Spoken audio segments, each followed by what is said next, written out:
YouTube app पर घंटी बजाओ और खबरें अभी तक की हर खबर की अपडेट पाओ। तो हरियाणा में हाथी को चश्मा पहने अभी 1 साल भी नहीं हुआ, क्योंकि पहले ही आपको बताया कि करीब 9 महीने से ये गठबंधन था। उससे पहले ही खबरें आने लगी कि हाथी अब चश्मा उतारेगा। मतलब इनेलो और बीएसपी के गठबंधन टूटने के संकेत मिले हैं और इस पर राजनीतिक बयानबाजियां भी अब तेज हो गई हैं। रिपोर्ट देखिए।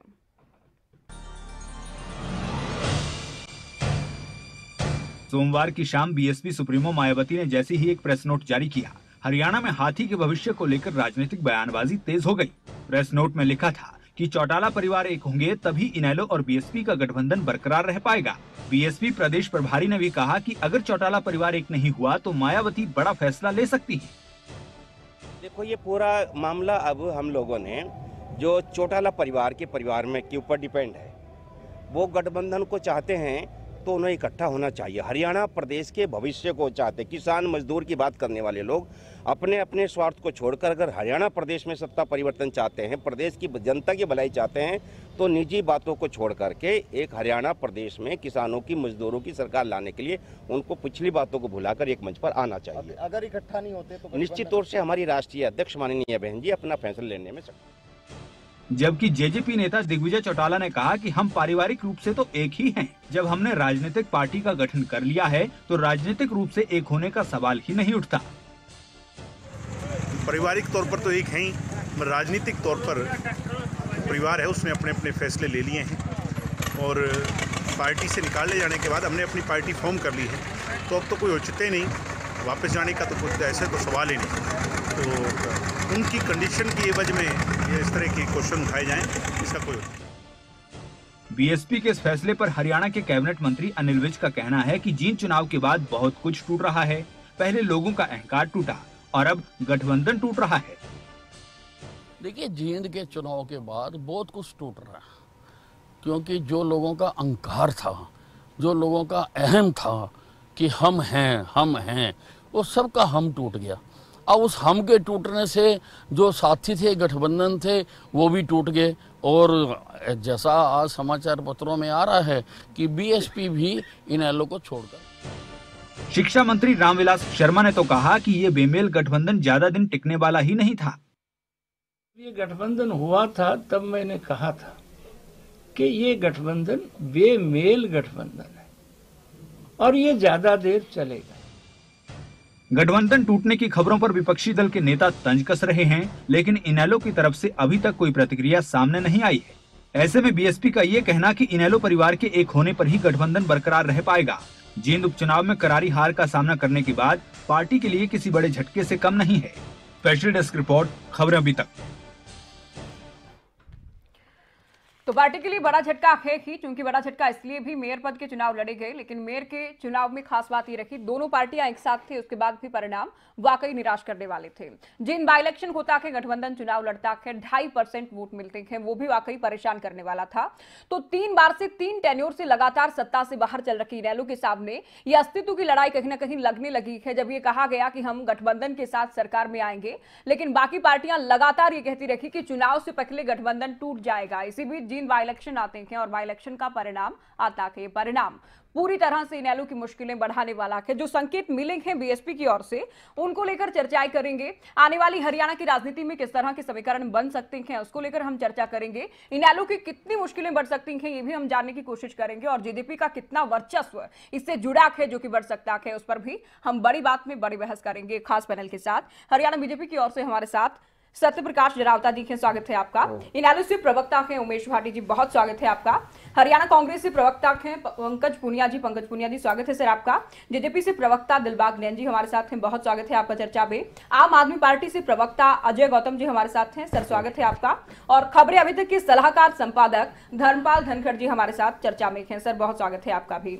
शुरुआत करेंगे इनेलो से। उमेश भाटी जी, जिस बात के साथ मैंने शुरुआत की कि 3 बार से लगातार सत्ता से बाहर आप लोग हैं, मेयर के जो चुनाव होते हैं, डायरेक्ट जो चुनाव होते हैं, बहुत निराशाजनक परिणाम रहता है। जिन बाई इलेक्शन भी आपको निराश करता है। अब आपकी गठबंधन की जो साथी पार्टी है वो कहती है कि हम भी छोड़ने के मूड में हैं। सर बहुत मुश्किल में है पार्टी, लगता है।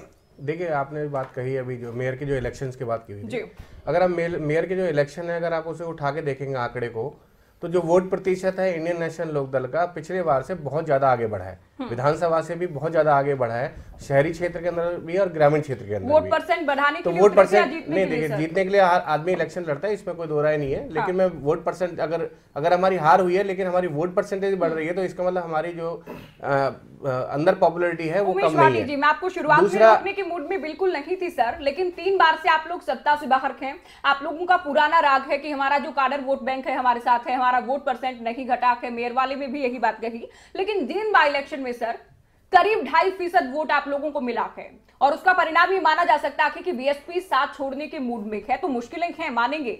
मैं पूरे जवाब दे दूं पूजा जी? बताइए सर।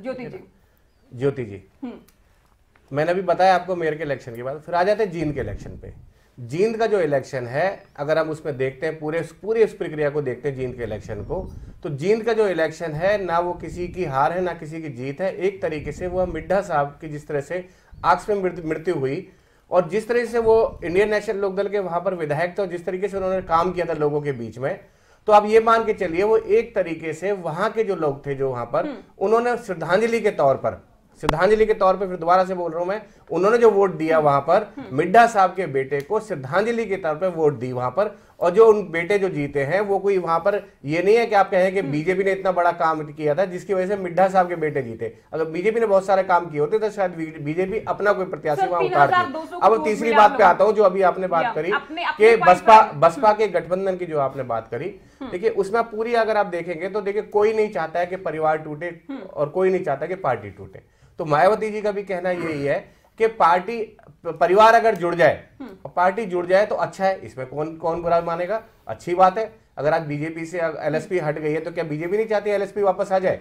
तो ऐसा नहीं है कि मतलब वो अलग चीज है, आपका तो मैं वही बात देखिए यहाँ पर आप इसको ज्यादा इसलिए प्रेशराइज कर रहे हैं क्योंकि यहाँ पर जो परिवार है, यहाँ परिवार है जुड़ा हुआ, शायद राजकुमार सैनी इस परिवार के अंदर नहीं है लेकिन फिर भी वो अलग हुए तो उसको जो मीडिया ने इतना ज्यादा नहीं बात करी, लेकिन यहाँ पर क्योंकि परिवार टूटा है और देखिए आप किसी का भी आप बयान देखेंगे चाहे वो बीजेपी के बड़े नेता हो चाहे किसी का भी, सबने ये कहा कि परिवार टूटता है तो ये गलत बात है, ये अच्छी बात नहीं है। और मायावती जी ने जो बात कही है उन्होंने भी कहा है कि अगर परिवार जुड़ता है तो और अच्छा रहेगा। तो ये तो सबके सामने सीधी सी बात है कि जब परिवार टूटने के बाद ही एकदम जींद का इलेक्शन आया और उसमें भी जींद के इलेक्शन में किस तरीके से जो है बीजेपी ने मिड्ढा साहब के बेटे को उतारा, सबके सामने सारी चीजें। और अभी भी अगर आप ये कहें तो बसपा ने ये कहा है कि हम जो है आगे इसको कंसिडर करेंगे। हाँ जी, जब परिवार टूटा उसके बाद तो मेयर के चुनाव भी हुए ना, उसके बाद तो जींद बाई इलेक्शन भी हुआ, दोनों में निराश करने वाले परिणाम आए। उसके बाद ये कहा जाता है कि चूंकि परिवार टूट रहा है तो इसके चलते हम अलग हो जाते हैं, ये मूड जो के संकेत जो के मिलते हैं। देखिए बसपा ने तो चुनावी परिणाम कमाने ना, बसपा ने कल अपनी मीटिंग करी, अपनी चर्चाएं की। हमारी कल बैठक है चंडीगढ़ के अंदर, पूरे हरियाणा के जितने भी सारे जो है प्रदेश कार्यकारिणी और राष्ट्रीय कार्य के सदस्य सारे आए हुए और वो इसी विचार पे बैठ रहे हैं। कल जो है मंथन जो कर रहे हैं कि क्या वजह रही है, क्या चीजें रही है और किस तरीके से हमारे को आगे बढ़ना है, कैसे हमारे अंदर जो टूट हुई है, जो हमारे पदाधिकारियों को किस तरह से बनाना है, तैयार करना है, उसके लिए हम कल बैठ के पूरा मंथन करेंगे और मंथन करने का आगे बहुत होंगे आप लोग। देखिए इसमें तो हरियाणा की जो जनता है वो जो चाहेगी वही होगा। अब जो हरियाणा की जनता ने चाहा वो आपके सामने है और मैं तो यही कहूँगा कि भी अगर इसके मेयर के जो चुनाव में भी अगर कहीं ना कहीं हमारे को टाइम मिलता, हम उस टाइम पे भी अगर चुनाव में आ जाते तो जो परिणाम आज हो रहे हैं इन लोगों के वो उसी टाइम हो जाते, क्योंकि जींद उपचुनाव जो हुआ, जींद उपचुनाव के ऊपर पूरे हरियाणा का ही नहीं पूरे देश का उसमें ध्यान था और सरकार के खिलाफ कौन पार्टी ऐसी थी कि भी जो उसकी सरकार की टक्कर ले सके, तो वो जनता ने दिखा दिया। जननायक जनता पार्टी है एक ऐसी पार्टी है जो कि आगे आने वाले टाइम में हरियाणा के हित के लिए काम करेगी। अच्छा, कांग्रेस का हाल भी दिखा दिया और भाई इन लोगों का भी हाल दिखा दिया। अब बहन मायावती की जो बात आती है, बहन मायावती ने जो ये अब फैसला लेना शुरू किया है, देखिए जींद उपचुनाव से पहले भी इनको ये बिल्कुल एहसास था कि भी कब और कैसे तोड़े, क्या बहाना चाहिए, क्या चाहिए। अब ये इन्होंने जींद का बहाना मिल गया तो वो सामने आ गई सारी बात। ये बहाना ढूंढा गया कि भाटी साहब बहुत छोटा जी, काउंटर मैं वही आगे बढ़ेंगे, बहुत छोटा। देखिए, जो इन्होंने बात रखी कि हमने जजपा पार्टी ने वहां पर इलेक्शन लड़ा, हकीकत देखिए सबके सामने है, देवीलाल के पड़पोते और ओम प्रकाश चौटाला जी के पोते ने वहां पर इलेक्शन लड़ा। ओपी तो चौटाला साहब तो कह चुके हैं देश ये विरोधी बिल्कुल हैं वो सर, लास्ट ये देखिए वो गद्दार सारी हैं, ये गद्दार हैं, ये देश सारी विरोधी हैं, ये चीजें कहा जो तो है गया वो ना। सबके सामने है। कोई जजपा का ज्योति जी वहां वो पर कोई इलेक्शन नहीं है था, कि जजपा का कोई वहां पर बहुत बड़े जजपा ने काम किए छोड़िए, और जजपा ने आप कुछ लोगों किया, ने तो जितना सीधी किया, सी बात है क्लियर आप है लोगों ने जितना कि- किया और जितना जेजेपी ने किया, क्या उसका की इम्पैक्ट ये है कि अब मायावती जो है आप लोगों के साथ रहने की मूड में नहीं है आपकी पार्टी के साथ? नहीं, उन्होंने अपनी बात रखी है, अपनी मीटिंगें जो उनकी हुई है। अब हमारी कल मीटिंग होगी, मीटिंग होने के बाद में, क्योंकि जो बसपा के हैं वो अपने बताएंगे, लेकिन हमारी जो कल बैठक होगी, बैठक होने के बाद में जो मुझे अभी तक जो इंटीमेशन मिली है कि ये बरकरार रहेगा जो है। चलिए, हम तो संकेत की बात कर रहे हैं और बार बार ये भी मेंशन कर रहे हैं कि फिलहाल इस मूड में है कि वो अलग जा सकते हैं। हमने शुरुआत से ये कहा कि खतरे में है गठबंधन, हमने नहीं कहा कि टूट गया है या फिर टूटने वाला है। सत्य प्रकाश जी, आप लोगों के लिए एक और राहत की बात है अभी तक कि विपक्ष एक तरफ जहां दिखता है कि बिखरा हुआ है, एकजुट नहीं है, मजबूत नहीं है, इसी बीच ये और राहत के संकेत हैं कि बीएसपी और इनेलो अगर अलग अलग होते हैं तो आप लोगों के लिए काफी आसानी होगी। देखिए, इसमें लोकतंत्र के अंदर ये राहत की बात नहीं, बड़े दुख की बात है जी। कि एक मजबूत विपक्ष है, वो विपक्ष की भूमिका में भी अब नहीं रहा, और एक विपक्ष पार्टी का जो हश्र इन चुनाव में हुआ, जींद के चुनाव में, ये वास्तव में लोकतंत्र के लिए, और इन्होंने हालांकि सहारा भी लिया, बहन मायावती का, बीएसपी का सहारा भी लिया, लेकिन उसका परिणाम मेयर के चुनाव में भी देखा और इनमें भी देखा। वास्तविकता जो भाटी जी कह रहे कि टूटा नहीं है, टूटेगा, सच्चाई ये है कि कोई गठबंधन हुआ ही नहीं था। अच्छा। मायावती उत्तर प्रदेश में और हरियाणा के दलित समाज से तो कोई ऐसी राय मशवरा हुआ नहीं था। तो भारतीय जनता पार्टी की तरफ पहले से ही गरीब, मजदूर, दलित, किसान उधर आकर्षित है। इन्होंने एक प्रयास किया था कि किसी तरह एक जाति का कॉम्बिनेशन लेकर मायावती का चेहरा रखकर और हम लोगों की आंखों में धूल झोंके, लेकिन वो मेयर के चुनाव में भी असफल रहे और इस चुनाव में परिणाम सामने है। अब ये कह रहे हैं भाटी जी, खैर ये तो इनकी पार्टी की बात है, लेकिन मायावती जी का कल जो आई थी, उनका जो वायरल हो रहा है लेटर, उसमें भी हमने पढ़ा कि इनेलो बीएसपी के कैडर को भी खा रही है, कुछ इस तरह का वर्ड उन्होंने यूज किया था। तो हमारे लिए कोई राहत और नाराहत की बात नहीं। हमने कहा लोकतंत्र में मजबूत विपक्ष होना बहुत जरूरी है और एक अच्छी भूमिका में रहे, ये एक स्वस्थ लोकतंत्र के लिए बहुत जरूरी भी है। मुख्य विपक्षी पार्टी इनेलो और इनेलो के साथ आई बीएसपी अब अलग जाने के कहने के संकेत दे रखी है। फिलहाल पंकज पुनिया जी, क्या लगता है सर, इनेलो के लिए वाकई ये चुनौती की घड़ी है या कहने की संघर्ष का वक्त जो लगातार चलता आ रहा था उसमें संघर्ष और बढ़ जाएगा पार्टी के लिए?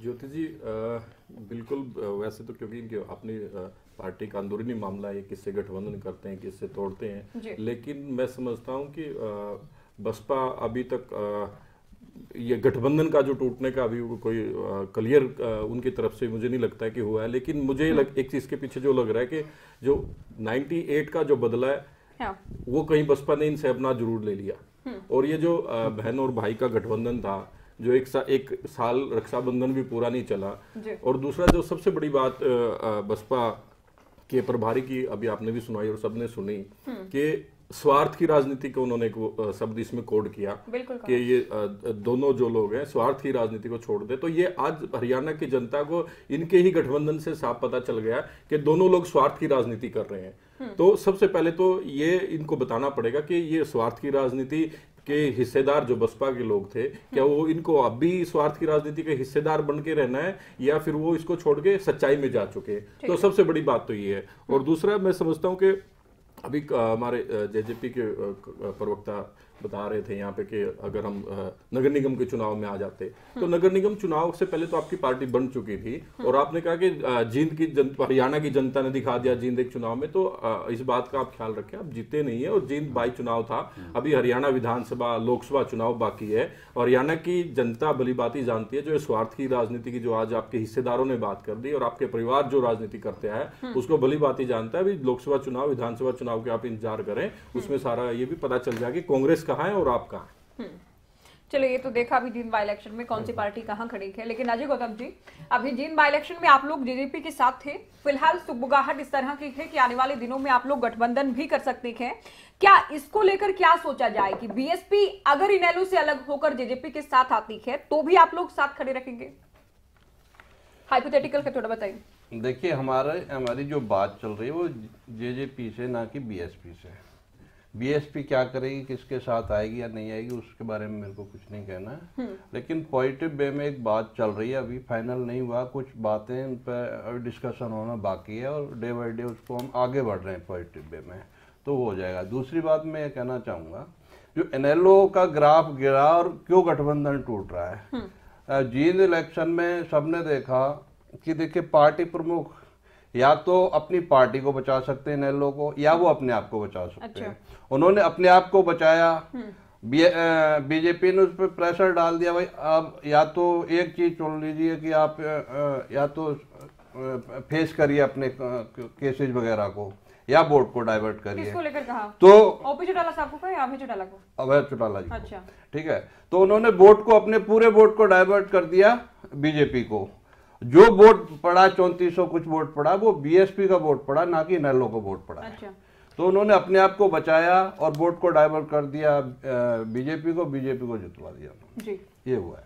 भाटी साहब देखिए जवाब इस बात पर। एलिगेट लगातार आप लोगों को किया जा रहा है सर कि आप लोगों ने अपना वोट ट्रांसफर कर दिया। ये पहली बात तो पार्टियां कहती है बीएसपी का है। पहली बात तो उस पार्टी के अगर शख्स, इस प्रवक्ता इस बात को रखे हैं जिन्होंने अभी इलेक्शन नहीं लड़ा और अभी तक इलेक्शन लड़ने की हिम्मत नहीं जुटा पा रहे हैं, वो पूरे 5 साल से लगे रहे, पिछले 5 साल से लगे रहे, और उसके बाद में भी आज की पोजीशन ये है कि इनके पास में ये हालत है कि जींद में ये उतरने में भी कतरा रहे थे और जींद में खुद केजरीवाल उतर गए। सवाल पर आइए ना, अब मेरी बात सुन लीजिए ना, अब मेरी पूरी बात सुन लीजिए, ठीक है। उसके बाद में भी मेरे ख्याल से नॉलेज की कमी है, आप अखबार नहीं पढ़ते, हम विधानसभा भी लड़ेंगे, लोकसभा भी लड़ेंगे, वो लड़ेंगे, बहुत साल से कहते आ रहे हैं, हर बार कहते आ रहे हैं, आपके पास इतनी हिम्मत नहीं है। आप अगर एक बात आइए, आपका तो सिंबल था, सब कुछ था, जेजेपी का कहना है सिंबल नहीं था। आप मुझे बताइए कि आप जो है जो मेयर के इलेक्शन थे उसमें क्यों नहीं आए? आप एलिगेशन तो जब लगाएंगे ना, जब आप पहले अपनी गिरेबान झांक के देख लें, आप एलिगेशन तब लगाएंगे, ठीक है ना। आप नहीं, गलत, आप जो एलिगेशन नहीं लगा सकती, जब आप उतरेंगे तब आपका पता चलेगा कि आप क्या कर सकते हैं, क्या नहीं कर सकते हैं।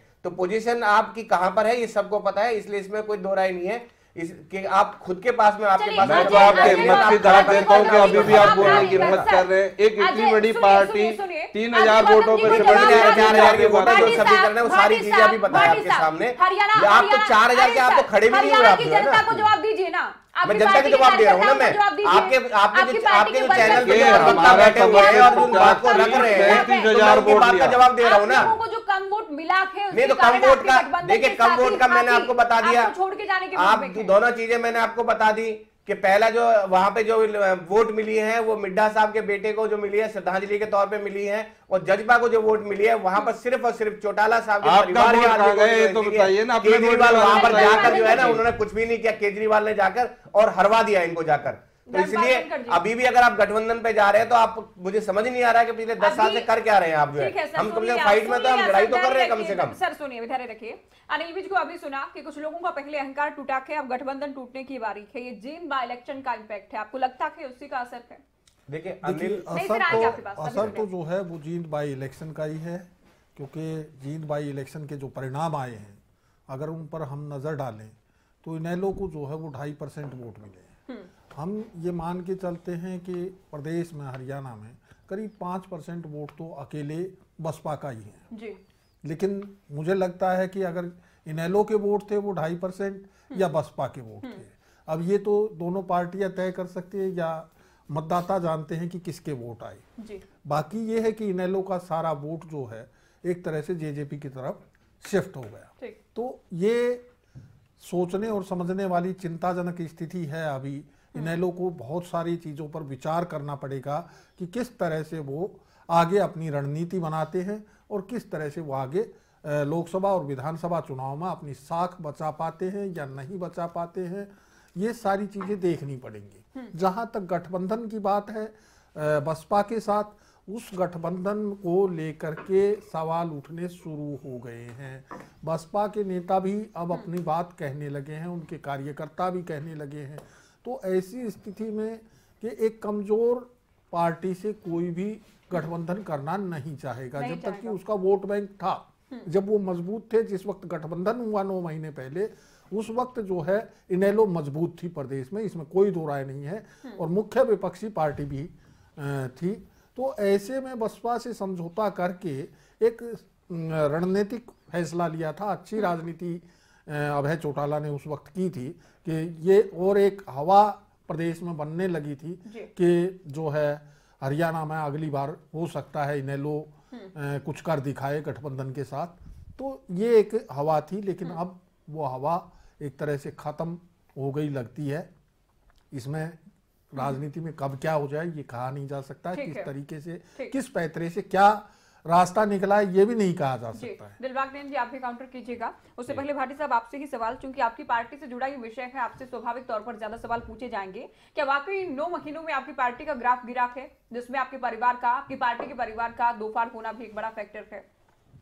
देखिए, मैं बता जी भाटी साहब आप बताइए। देखिए, फैक्टर कुछ चीजें होती हैं, जब परिवार टूटता है, पार्टी टूटती है, इसमें कोई दो राय नहीं है कि उसमें नुकसान होता है। और जब वो ये सारी चीजें चल रही थी, प्रकरण चल रहा था, इस प्रकरण के अंदर बहुत सारे ऐसे ये भी रहा कि बहुत सारे जो कार्यकर्ता थे वो जेजेपी की तरफ गए, बहुत सारे कार्यकर्ता इनेलो में रहे। तो ये जो बिखराव, आप लोगों ने कहा कि 200 से 300 ये लड़के हैं, इन्हें हर जगह घुमाया जा रहा है, और कुछ जो लोग बिखराव रहा, जो टूटना और बिखराव रहा, तो उसी दौरान जो है ये सारे इलेक्शंस आए, और ये सारी जो पोजीशन है वो सबके सामने है, सब ऐसा कुछ नहीं है। लेकिन ये है कि ठीक है, हम अब उन चीजों से हम उभर चुके हैं, और कल जो हमारी बैठक है वो पूरे इस चीज को निर्णय लेगी, कहाँ पे क्या कमियां रही है, किस तरीके से हमारे संगठन को कैसे मजबूत करना है, हम उसमें आगे निकल गए। जिन बाय इलेक्शन तक तो नहीं उभरे थे सर, 31 तारीख के बाद पता नहीं शायद उभर गए हो, बताइए नैन साहब। देखिए ज्योति जी, एक बात आती है कि जैसे धनखड़ साहब ने कहा कि भी जेजेपी की तरफ वो ट्रांसफर हुआ है, तो देखिए ये तो हम पहले ही कह चुके हैं कि इनेलो टूट चुका है, और इनेलो का जो कैडर है वो 90% जेजेपी में आ चुका है, वो हम पहले ही कह चुके हैं, क्योंकि इनके पास ना कोई वर्कर वहां बचे हैं, ना इनके पास वोटर बचे हैं। जींद से आप आइडिया लगा लीजिए ना, मतलब जींद के इलेक्शन को पूरे हरियाणा के इलेक्शन में आग रहे हैं क्या? रही बात, क्या हर जगह आप दिग्विजय को लड़ाएंगे? रही बात ये कि भी जो ये बार बार ये एक बात करते हैं कि नहीं हमारी पार्टी ने जींद के अंदर बहुत अच्छा किया, वोट बीजेपी की बात करते हैं कि जी बीजेपी पता नहीं किस तरीके से लेगी। दो तरीके हैं, या तो ये मान लें कि इनकी पार्टी का वजूद ही खत्म हो गया, अच्छा, या ये मान ले कि भी हमने वोट ट्रांसफर कराया।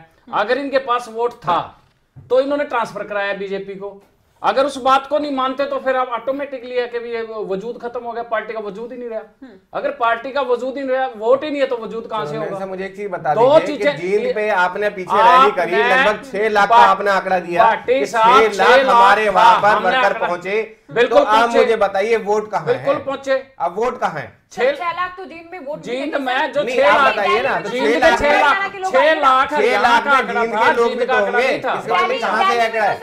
रैली में 6 लाख पूरे हरियाणा से थे, मतलब आपकी कितनी वोट प्रतिशत निकल के आ रही है सबके सामने, निकाल लिए वोट प्रतिशत। और आपने आप भी अगर आपकी आंखें परिवार में, तो आपकी आंखें कभी खुलेंगी नहीं। आपने दिग्विजय को उतारा, अगर आपका कहना ये था कि हम ऐसी पार्टी लेके आएंगे जिसमें परिवार की कोई बात नहीं। अरे आपके नेता ने तो ये बोला था कि हम, मुझे बताइए ना कि आपको दिग्विजय को क्यों उतारना पड़ गया? आपके नेता ने तो ये बोला था, कार्यकर्ता ऐसा नहीं था कि आपके नेता ने बोला था हम 25,000 जेब में लेके आएंगे। हम तो ये पूछना चाहते हैं आपके चैनल के माध्यम से, क्या उसकी अपने आपके नेता जो 25,000 लेके आए उनकी जेब कट गई रास्ते में? जवाब दीजिए कि दिग्विजय को 25,000 वोट आप लेके आ रहे थे, वो 25,000 वोट पार्टी कह रहे हैं कि हम जो है पॉजिटिव तरीके से आज जिला परिषद, मैं बता दूं जिला परिषद ब्लॉक समिति का मेंबर भी अगर चुनाव लड़ता है तो 3-4 हजार वोट तो कम से कम वो भी लेता है। आप मुझे एक चीज बता दीजिए कि मैंने ये पूछा कि आप पार्टी है और परिवार में पुरानी पार्टी है, नहीं आगे चले, उसके बावजूद भी आप मान गए परिवार से हटके आगे क्यों नहीं चले? आप परिवार से हटके आगे चले, हम क्यों नहीं चले? कीजिए, बोलना था आपको, बोलिए पंकज पुनिया जी। देखिए काफ़ी कई बार पहले भी INLD एक बात बार बार मेरे को समझ नहीं आ रहा, बार बार उस बात को क्यों कर रहे हैं कि जो मिड्डा साहब जो जीत के आए हैं वो कहीं ना कहीं उनको श्रद्धांजलि है। तो मैं ये पूछना चाह रहा हूँ, मेरा सवाल भी था इनसे कि वो INLD की श्रद्धांजलि मिड्डा साहब को या जींद की जनता की? क्योंकि जींद की जनता ने तो चुनाव लड़ा और दूसरे लोगों को वोट दिए, तो इसका मतलब जींद की जनता ने तो पूरी श्रद्धांजलि नहीं दी। लेकिन अगर वो श्रद्धांजलि, क्योंकि बार बार एक ही बात करते हैं कि वो जीत के आए और जनता ने उनको श्रद्धांजलि दी है, तो वो जींद की जनता की श्रद्धांजलि नहीं, जो इनकी वोट जो है उन्होंने भारतीय जनता पार्टी को डलवाई, वो INLD की श्रद्धांजलि, क्योंकि इनका अपना पहले से उनके साथ जुड़ाव था। तो कहीं ना कहीं ये बार बार इस बात को यहाँ पे स्पष्ट करें कि वो श्रद्धांजलि INLD की तरफ से आपने सवाल पूछा, अगर ये बीजेपी का प्रवक्ता पूछते तो ज्यादा अच्छा, क्योंकि आपका तो जो कांटा जो निकला है ना, वो आपके यहाँ जो कांटा नहीं, आप देखिए, आप पहली बात तो आप जींद जीते नहीं है बुनियादी, आप लोगों ने श्रद्धांजलि दी है, और जींद में जिस तरीके से कांटा निकाला गया है ना, वो सबके सामने किस तरीके से कांटा निकाला, मतलब आप बोल रहे हैं, आप खास तो बोले छलनी बोले, बताइए। मतलब हारे हुए आदमी या दूसरे हारे हुए आदमी से पूछ रहा है कि भाई आप क्यों हारे? अरे आप पहले अपना देखिए, आपने किस तरीके से कांटा निकाला है, बार आप लोग एक बात नहीं, कांटा कैसे निकला है, किस तरीके से वहां साथ CM पहुंच गए। परिवार की लड़ाई, परिवार की लड़ाई, परिवार की लड़ाई। आम आदमी पार्टी के प्रवक्ता आपसे सवाल पूछते हैं, आप कहते हैं ना ये चुनाव लड़े हैं, अभी तक ना जीते हैं, ये सवाल नहीं पूछ सकते आप मुझे। नहीं तो आप बताइए ना, आप मुझे बताइए ना, आप मुझे बताइए किस तरीके से साथ CM ने कांटा निकाला है, अभी सबके सामने नहीं है क्या? अभी सारी चीजें सबके सामने नहीं है क्या? अभी आप परिवार की बात कर रहे हैं, आप बताइए ना मुझे एक बात किस तरीके से वहां पर एक CM को निकाला गया है, जेजेपी वाले ही पूछ सकते हैं। किस तरीके से CM ने निकाला है, वो सबके सामने परिवार कांटा निकाला गया है। अभी आप परिवार की बात कर रहे थे, परिवार की लड़ाई है, परिवार की लड़ाई, ठीक है, परिवार की लड़ाई जब रहती है वो घर के अंदर होती है। अब वो परिवार की लड़ाई जब सड़क पे आ जाती है तो परिवार की नहीं, वो सड़क की लड़ाई बन जाती है। कहां परिवार की लड़ाई बची है सर? आप उस बात को बार बार कैसे, ये परिवार का लड़का लड़ रहा है, परिवार उस टाइम की बात है ये। सत्य प्रकाश जी, अगर गठबंधन टूटता है सर, तो क्या लगता है किस तरह से आने वाली जो राजनीतिक है हरियाणा के चुनाव से पहले उसके समीकरण बदल सकते हैं?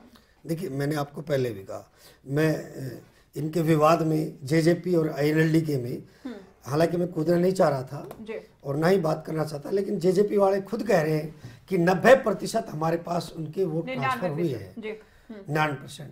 तो उसमें मुझे इस बात का स्पष्टीकरण देने की कोई औचित्य नहीं कि जो इन्होंने आरोप लगा रहे हैं कांग्रेस के भाई ये कि आम आदमी वाले की BJP की तरफ ट्रांसफर हो गई। आम आदमी वाले जैसे सबको पता ही आज तक ना लड़ा और ये ना ही आगे लड़ेंगे। मैं एक बात बहुत गंभीर करना चाह रहा हूँ, दिल्ली में आप सरकार चल रही है, बिना लड़े चलिए, बात कर लेना, आपका समाज।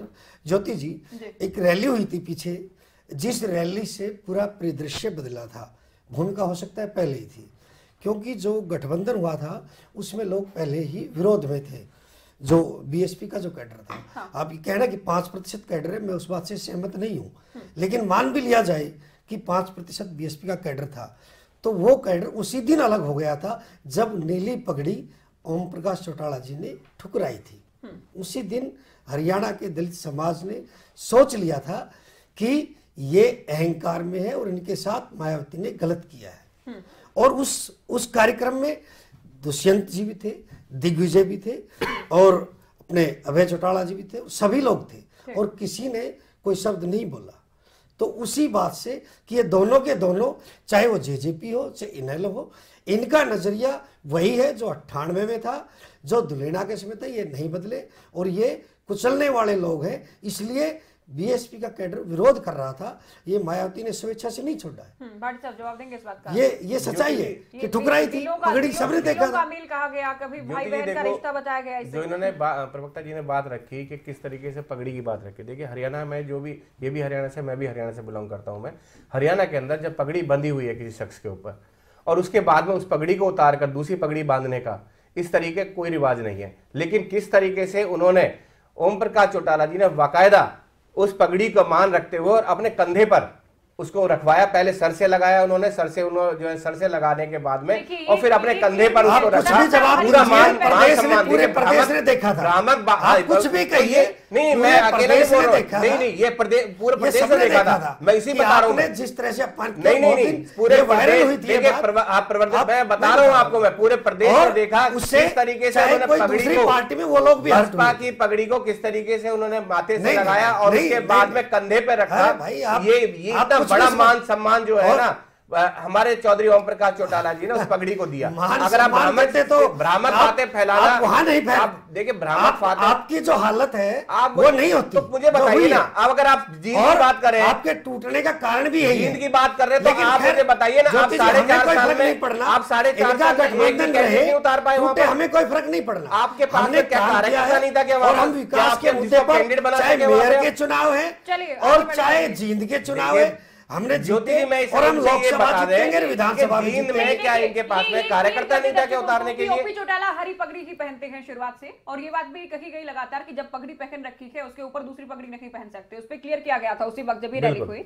धर्मपाल धनखड़ जी, ये लगातार कहा गया कि चुनाव से पहले ही गठबंधन टूट जाएगा, लेकिन इस बीच शुरुआत में भी कहा कि जिन बाय इलेक्शन होते हैं उसके बाद स्थिति ये है कि गठबंधन टूटने की स्थिति में आ गया है। तो इनेलो को वाकई विश्लेषण करने की जरूरत है संगठन। निश्चित रूप से ज्योति, इनेलो को नए सिरे से सोचना होगा, विचार करना होगा, अपनी रणनीति बनानी होगी अगर उन्हें प्रदेश में अपना अस्तित्व बचाए रखना है तो। निश्चित रूप से, क्योंकि पॉलिटिकल परिवार से जुड़े हैं और तमाम पॉलिटिकल लोग हैं और वो राजनीति ही करेंगे, तो इसलिए उनको अगर राजनीति लंबी करनी है, राजनीति से आउट नहीं होना है, बाहर नहीं होना है, तो उन्हें नई रणनीति के साथ, नए जोश के साथ आना पड़ेगा। और इस चुनाव के बाद और लोकसभा चुनाव को लेकर के अभी बहुत सारे समीकरण जो हैं बदलने हैं, चाहे विधानसभा का चुनाव आए चाहे लोकसभा का, दोनों में ही अलग अलग पार्टियों के अलग अलग समीकरण भी बदलने हैं और कैंडिडेट्स भी अल्टा पल्टी होंगे, क्योंकि बहुत सारे लोग इधर से उधर शिफ्ट होंगे और ये शिफ्टिंग जो है तय करेगी कि किस दिशा में जो है चुनाव जाएगा। हाँ, अजय गौतम जी बहुत छोटा कमेंट कीजिए, उसके बाद ब्रेक पर जाएंगे। क्वेश्चन फिलहाल जो स्थिति है सर इनेलो और बीएसपी को लेकर और आप लोगों की और जेजेपी को लेकर, उसको लेकर टिप्पणी कीजिए। देखिए, मैंने बताया जेजे की तरफ हम पॉजिटिवली बढ़ रहे हैं आगे। कुछ बातें हैं उन पर अभी मंथन होना बाकी है, डे बाय डे इसकी मीटिंग्स चल रही हैं, फाइनल रिजल्ट बहुत ही जल्दी आने वाला है और मुझे लगता है कि हम पॉजिटिव ही रहेंगे। चलो ठीक है, इसी सवाल के साथ वापसी करेंगे। क्या वाकई जो हाथी है वो चश्मा उतारेगा? क्या हाथी और चश्मा का यही तक का साथ था? तो क्या गठबंधन खतरे में है? बड़ा सवाल है। और क्या गठबंधन को बचाए रखने के लिए परिवार एक हो सकता है? क्योंकि क्लियर कर दिया गया है दिग्विजय की ओर से कि अब राजनीतिक रास्ते अलग हो चुके हैं, अब विचारधारा अलग हो चुकी है और विचारधारा की ही लड़ाई है। लेकिन दिलबाग नैन साहब, क्या किसी भी तरह की किसी भी स्तर पर कोई गुंजाइश या संभावना ये बची है कि आने वाले दिनों में परिवार एक हो जाएगा? देखिए ज्योति जी, ये तो सारा अभी दिग्विजय जी ने भी बता दिया है और दुष्यंत जी भी कल परसों एक हमारे इंटरव्यू में पूछ रहे थे पत्रकार, तो उन्होंने भी ये क्लियर कर दिया था कि भी ऐसा कोई कहीं कोई गुंजाइश नहीं है। पारिवारिक तौर पे तो इकट्ठे हो जाएंगे, रहेंगे और वो हैं भी, पर राजनीतिक तौर पे कभी इकट्ठे होंगे तो ये कोई गुंजाइश नहीं है। और जो जननायक जनता पार्टी एक नीति लेके चली है जो कहीं न कहीं आईएनएलडी ताऊ देवीलाल की नीतियों को छोड़ के रास्ता भड़क गई थी, दूसरी तरफ चली गई थी, तो वो ताऊ देवीलाल की नीतियां लेके जननायक जनता पार्टी चली है और पूरे हरियाणा की जनता को कहीं न कहीं इस उस पे आके खड़ा कर दिया हरियाणा की जनता ने भाई दिग्विजय चौटाला जी को, दुष्यंत चौटाला जी को, कि जो ताऊ देवीलाल जी के काम किए हुए थे आज भी याद वही किए जाते हैं। भी उसी तरीके पे उसी लाइन पे चलते हुए जो भी काम करेंगे हम ताऊ देवीलाल की नीतियों पे काम करेंगे, ताऊ देवीलाल की सोच पे काम करेंगे।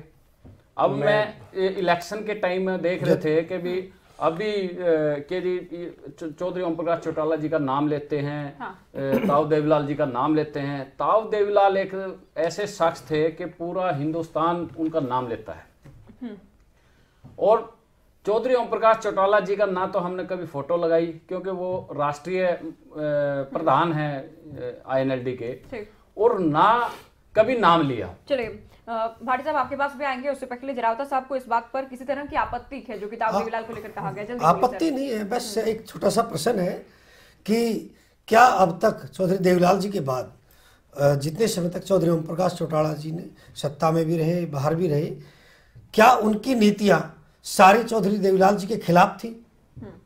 मैं देता हूं। क्या सारी नीतियां और खिलाफ थी तो अब तक क्यों रहे? अभी क्या कहीं ऐसा नहीं देवीलाल की नीतियों की बात होगी कल को इनके बच्चे आए नहीं रोकेंगे। देखो ये राजनीति अपनी जगह है, राजनीति अपनी जगह है, लेकिन इस तरीके से मतलब आपने मतलब पूरा बीच का जो गैप है क्यों नहीं आप मतलब दुष्यंत ने और दिग्विजय घर छोड़ा उस टाइम पे, आप क्यों वाला एमपी का इलेक्शन लड़ रहे हैं, आप नैना चौटाला इलेक्शन लड़ा जो है, क्या बात कर दी आपने, क्या बात आप तो क्या अलग है क्या? मैंने बोला इसको प्रेजेंट कर रहे हैं, मैंने बोला प्रेजेंट कर रहे हैं, उनके गुनाहगार कौन है? मैंने ये मुझे बताइए कि अलग हुए थे,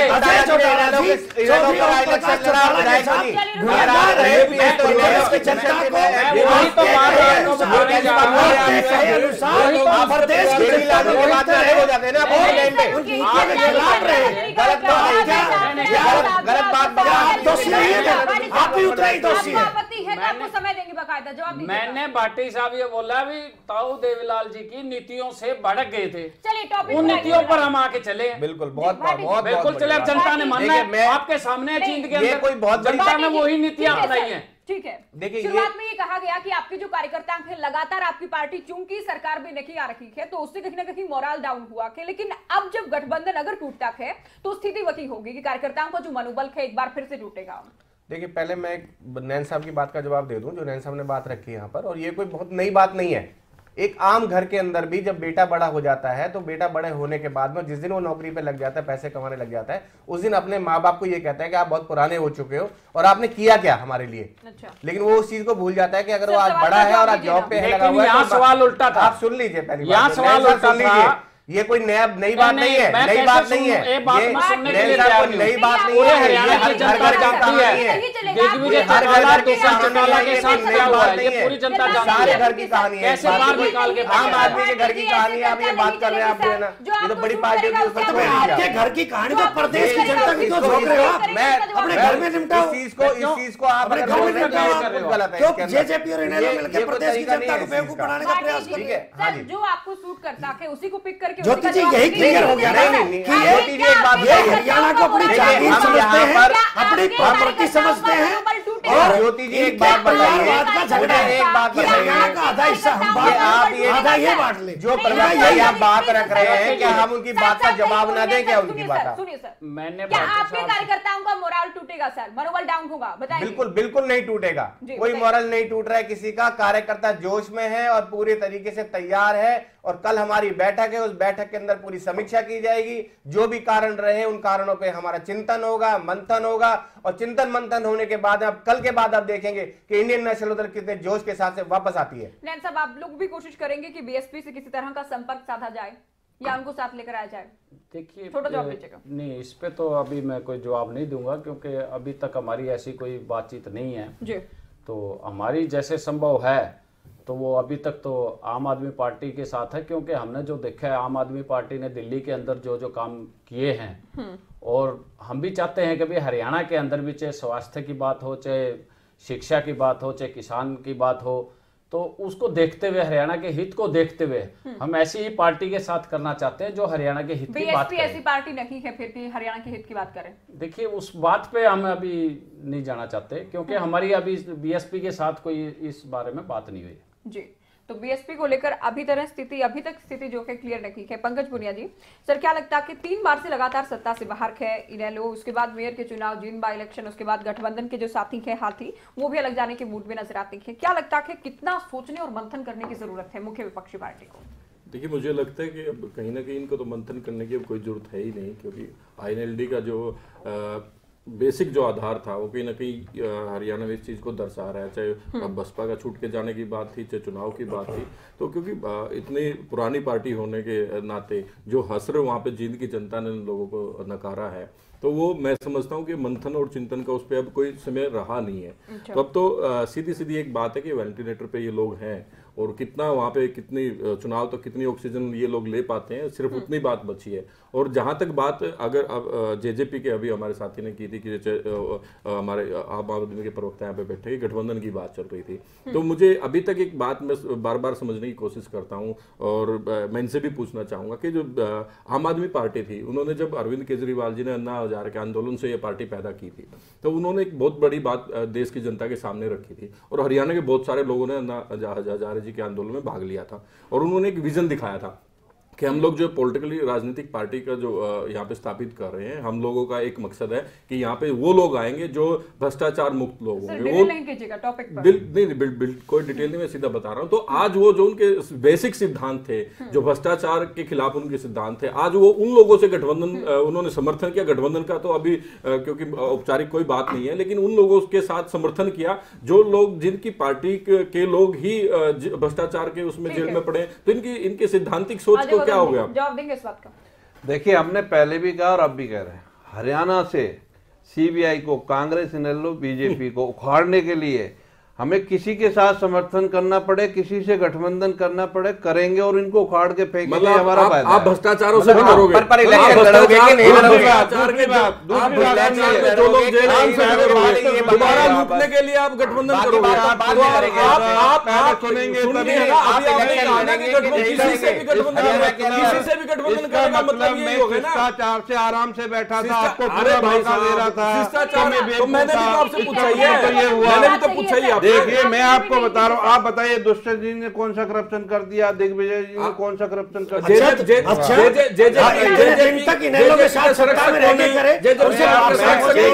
वो बात खत्म हो गई है। वो जो आप संरक्षक कौन है? एनएलओ की जो बात आप कर रहे हैं, एनएलओ संरक्षक है। एनएलओ ने जो काम किया,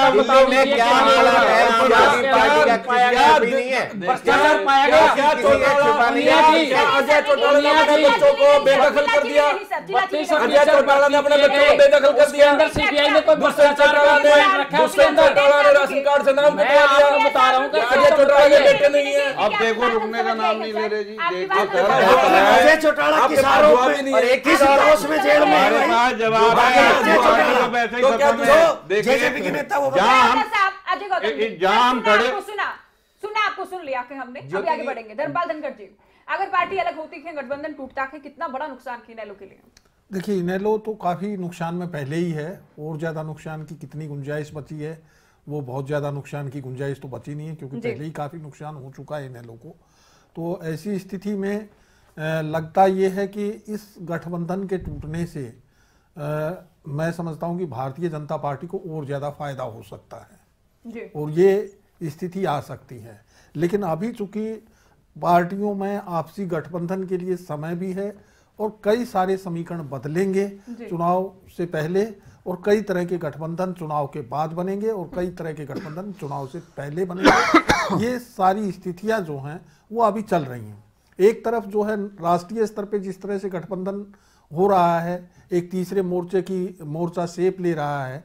दूसरी तरफ जो है कांग्रेस अपना एक गठबंधन लेके महागठबंधन की बात करती है और तीसरी तरफ भारतीय जनता पार्टी का अपना एक गठबंधन है। तो यहाँ तीन गठबंधन होते हुए दिख रहे हैं अलग अलग, और वही स्थिति लगभग प्रदेश में है। लेकिन प्रदेश में भारतीय जनता पार्टी किसी को अपने साथ लेकर के नहीं चलना चाहेगी, क्योंकि उनके पास इस वक्त जो है वो पूरे आत्मविश्वास से लबरेज हैं और उनको लगता है कि वो अगले चुनाव में पूरी तरह से पार जाएंगे और विजयश्री हासिल कर लेंगे। भाटी साहब, क्या लगता है कि कल ओपी चौटाला जब जेल से बाहर आएंगे तो आपको लगता है कि वो कन्विंस कर पाएंगे बीएसपी को या बीएसपी सुप्रीमो को उस सूरत में, जबकि वो कहते हैं कि परिवार की फूट जब तक खत्म नहीं होती तब तक गठबंधन नहीं होगा? ओपी चौटाला साहब खुद ही कह चुके हैं कि दुष्यंत और दिग्विजय गद्दार हैं। बताइए। देखिए ज्योति जी, यहाँ पर एक चीज अभी कुछ दिनों में आपने देखा होगा कि जब अजय चौटाला जी वहां से बाहर आए थे तो उनपे कोई किसी तरीके से कोई भी रिस्ट्रिक्शन नहीं थी, और किस तरीके से मीटिंगें चली, किस तरीके से रैली के अंदर वो गए, उन पे कोई रिस्ट्रिक्शन नहीं थी। और आम आदमी पार्टी से जैसे ही गठबंधन की बात चली, और ओपी चौटाला जी, मेरी बात सुन लीजिए, नहीं वो अभी भी उनके ऊपर आप बात तो पूरी करने दीजिए ना। आज भी अगर वो निकल के आ रहे हैं तो उन पर आज भी रिस्ट्रिक्शन लगी हुई है, आज भी उन पर वो सारी लाइनें हैं ना कि आप मीटिंग में नहीं जा सकते हैं, आप रैली में नहीं जा सकते हैं। तो ये जो दोहरा चरित्र जो आम आदमी पार्टी का है, ये सबके सामने अब नजर आ रहा है। और ओम प्रकाश चौटाला जी के आने से हमारे जो कार्यकर्ताओं का जोश है वो बढ़ेगा और वापस से हम उसी तरीके से दम से हम इलेक्शन बताइए। मेरा सवाल ये था सर, जब बीएसपी सुप्रीमो ये कहती है, ये संकेत देती है कि जब तक परिवार एक नहीं होता तब तक गठबंधन नहीं होगा, ओपी चौटाला क्या इस शर्त को पूरा कर पाएंगे? जबकि वो दुष्यंत और दिग्विजय को गद्दार बता चुके हैं, तो क्या गठबंधन को बचा पाएंगे ओपी चौटाला? सवाल ये था। देखिए, जो राजनीति है ना, जो इसमें किस समय क्या करवट ले ले, इस पे कोई कुछ नहीं कह सकता। अच्छा। कोई स्थायी दुश्मन नहीं है, कोई स्थायी दोस्त नहीं है। अच्छा। इसके अंदर क्या चीजें कहाँ समय पे बदल सकती है, सिद्धांत नहीं है, कोई नीति नहीं है, सुन लीजिए, पहले सुन लीजिए, कोई नेता नहीं, सुन लीजिए। जो सवाल उन्होंने मुझसे किया है मैं उसका जवाब दे रहा हूं। मैं परिवार का जो मैटर है, परिवार में बैठेंगे वो लोग आपस में क्या कर सकते हैं, क्या नहीं कर सकते, उसमें मैं जवाब नहीं दे सकता हूं। मैं पार्टी की बात कर सकता हूं। सिर्फ पार्टी अपने पूरे जोश के साथ में इलेक्शन लड़ने के लिए तैयार है। क्या ओम प्रकाश चौटाला जी कल आकर क्या करेंगे, क्या चीजें बैठेंगी, किस तरीके से? और अभी आपने देखा होगा, दिग्विजय ने भी खुद बोला है कि परिवार हमारा एक है, परिवार अलग नहीं है। परिवार बैठेगा, क्या होगा वो अलग है। इनेलो प्रवक्ता की इस बात की कोई दुश्मन नहीं है, कोई दोस्त नहीं है राजनीति में, राजनीति। देखिए, ये तो साबित होता रहा है कि आज ये भाजपा के अगेंस्ट हैं, कभी ये भाजपा के साथ होते थे और भाजपा इनके साथ गलबैया रखती थी, और भाजपा इनेलो की बैसाखी बनकर के सत्ता तक पहुंचती थी। कांग्रेस जो इनेलो जो है भाजपा को बैसाखी बना करके। तो ये संबंध, जहां तक राजनीति की बात है, ये सैद्धांतिक रूप से कहने को बड़ी खराब बात है कि राजनीति में कोई सिद्धांत नहीं है, लेकिन वास्तविकता है यह हिंदुस्तान की राजनीति की कि यहाँ कोई सिद्धांत नहीं है और कोई स्थायी राजनीतिक सुविधा के हिसाब से फैसले लिए जाते हैं। लेकिन परिवार जब टूट चुका है, गद्दार बताया गया, देशद्रोही बताया गया, उसके बाद कितनी संभावना है, ये भी सवाल है। जरावता जी, अभी कहा गया धनखड़ साहब की ओर से कि फायदा इसमें बीजेपी का होगा अगर ये गठबंधन टूटता है, अलग अलग हो जाती है, हाथी चश्मा उतार देता है। देखिए, हमने कहा ना पहले कि हाथी चश्मा उतार देता है, मैंने कहा पहना ही नहीं था, और अब चढ़ा पहन रखा था तो जींद में देख भी लिया जी। और मेयर के चुनाव में भारतीय जनता पार्टी को इनके गठबंधन होने ना होने से कोई फर्क नहीं पड़ना। गठबंधन देखिए, अब आम आदमी पार्टी जिसकी स्थापना कांग्रेस के भ्रष्टाचार के विरुद्ध हुई थी, और वो कांग्रेस के साथ आज सारे भ्रष्टाचारियों को मिला के उनके साथ बैठे।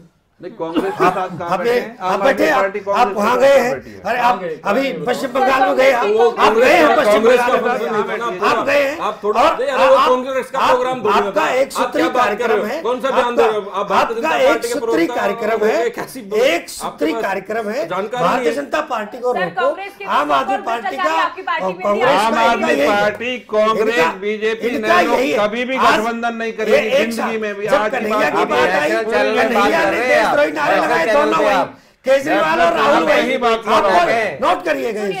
जब भी देश विरोधी बात होती है तो कन्हैया के साथ राहुल और केजरीवाल आजू बाजू में खड़े रहते हैं। आपको पता है जेएनयू में जिन लोगों ने नारे लगाए तो भारतीय जनता पार्टी के कार्यकर्ता निकले। आपको पता है आप लोग यही करते हो हमेशा देश के साथ, जब आप लोग फंसते हो हिंदू मुस्लिम मंदिर, ये लोग ना कोई नेता, मैं वही कर रहा हूँ, मैं टॉपिक पहले बता रहा हूँ आपको।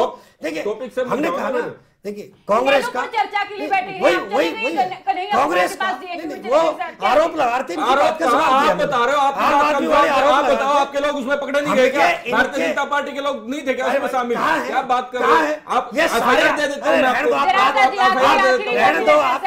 आपके कपिल सिब्बल छोड़िए, ज्योति जी, इनके गठबंधन रहने ना रहने से कोई फर्क नहीं पड़ना। और हमने कहा हमने जो काम किया है उस पर भरोसा है, प्रदेश के और देश के नेतृत्व पर देश की जनता विश्वास करती है। और इनका जो फोबिया था, इस बात को हम नजरअंदाज नहीं कर सकते, जो कि जरावता साहब की ओर से भी कही गई कि गठबंधन जब था तब क्या खास कर लिया आप लोगों ने।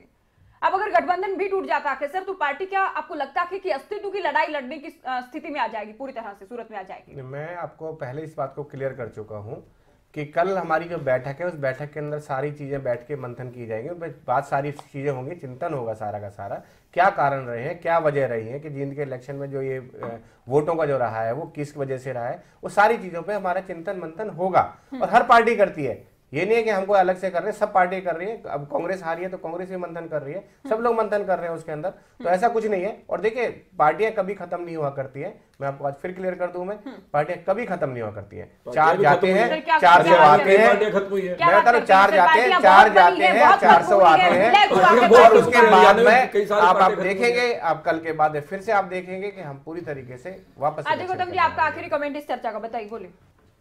देखिए हमारा तो यही कहना है, जो साथी ये कहते हैं कि आम आदमी पार्टी का कोई वजूद नहीं है, ये लोग हमारे से ऑलरेडी पहले हार चुके हैं। दिल्ली में हमने वजूद अपना दिखा दिया है, और पिछले इलेक्शन में जींद में भी हमारे को 8,500 वोट मिले थे, ठीक है। तो ये कहते हैं कि वजूद नहीं है, तो ये गलतफहमी अपनी बहुत ही जल्दी इनकी हम दूर कर देंगे आने वाले इलेक्शन में, और लोकसभा और विधानसभा में इनको अच्छी तरह से बता देंगे कि हमारा कितना वजूद है, कितना वजूद नहीं। लड़ोगे? चलिए, बहुत शुक्रिया आपका, सभी का बहुत शुक्रिया 10 बार बोल चुके हैं, 100% वक्त देने के लिए। तो क्या हाथी चश्मा उतारेगा? अगर चश्मा उतार देता है तो चश्मे पर क्या असर होगा, इसको लेकर हमने चर्चा की है। और साथ ही चुनाव करीब है, क्या जो डैमेज होगा उसको इनेलो कंट्रोल कर पाएगी या फिर गठबंधन को ही बरकरार रखने में कामयाब हो पाएगी, ये देखना वाकई दिलचस्प होगा। फिलहाल